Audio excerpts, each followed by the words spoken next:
My name is Stephanie Girth, and this is part of my journey. I'm a single mom of two beautiful girls. Our home and life couldn't be in a happier place than it is right now. But if you ask those closest to me, my family and friends, they will tell you that that wasn't the case a few years ago. Shortly after we moved here about 6 years ago, I found myself in an abusive relationship. At that point in my life, I did not have an active relationship with God. Although growing up I was raised in a church, on Sundays we went to Sunday school, and we sat in either the first or second row of the service. But as I hit my teen years, it all felt so forced to me, and a relationship with God was just not right for me. I walked away when I graduated high school and was no longer required to go to church. When my oldest was in middle school, she met a friend whose family attended Journey Church. They would invite her to youth every week and sometimes on Sundays to church. Over and over, she would ask me to go to church with her, and the answer was always no. When the girls started high school, they started doing color guard together. That fall, when the school hosted a parent preview night, was the first time I met Janice Walker. Janice was so bubbly and had this contagious laugh that I couldn't help but laugh the entire time. As our friendship grew, I became more comfortable telling her about my situation at home. I remember breaking down in tears about how bad it was at home and what kind of example I was setting for the girls, that this type of abusive relationship was okay. She looked at me and said, "Friend, the only person that can help you is Jesus, and you need Jesus." I went to church with her the next morning. A few months later, on November 1st, 2020, the first service was like nothing I had experienced. Pastor Jesse came up at the tail end of worship and just let the Holy Spirit flow for the remainder of the service. He spoke to those who came from households of addiction, abuse, mental health, and families that have been torn apart. It was so powerful. The emotion he showed was nothing I'd ever seen before. After the service was over, I sat there and cried with my friend. I knew it was time to break free of all of the chains that were holding me captive, and that no matter what happened moving forward, Jesus Christ was on my side and everything was going to be okay. I went home that day and ended my relationship. The next 8 months of my life were pure torture, and there were many days I didn't know if I could do it, but I continued to pray throughout that He would give me the strength I needed to get through. I turned to my friend at every turning point for guidance and brought it to the altar every week. The carpet at the altar still might be wet from all the tears I shed.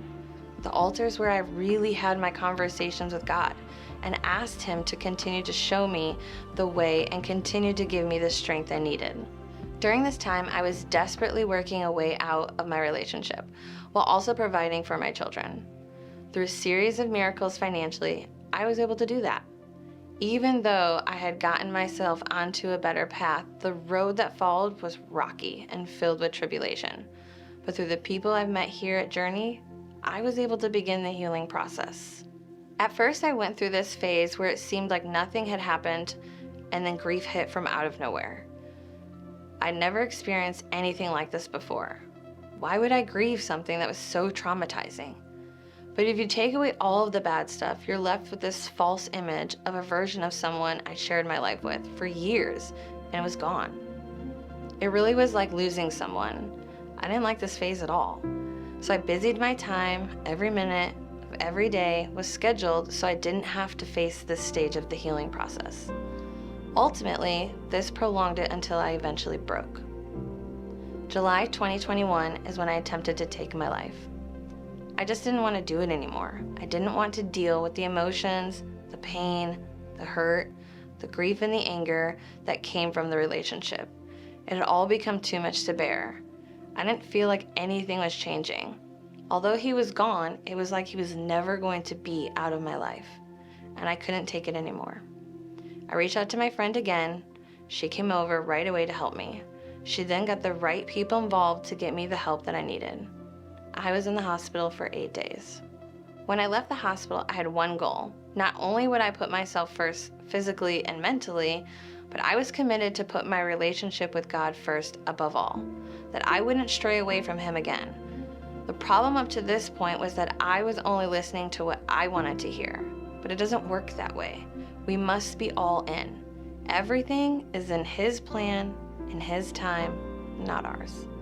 So I started going to Journey support groups. I built new, safe friendships with people who have a common interest, our love for Jesus. I became more active in serving with the church and in the community, attending more church events, and building relationships with sisters that not only can I lean on for support, but they can lean on me as well. December 2021, I finally surrendered every piece of this season to God. I went to the altar, I poured it all out, and I left it there. At Refuge 2021, Pastor Jesse said, "When you are at the end of your rope, you are at the beginning of His power." Even in the worst of situations, His goodness and faithfulness are there. Jeremiah 17:7 says, "But blessed is the one who trusts in the Lord, whose confidence is in Him." Philippians 1:6, "And I am sure of this, that He who began a good work in you will bring it to completion at the day of Jesus Christ." I know the Lord has so much more for me, my daughters, and the future of my family.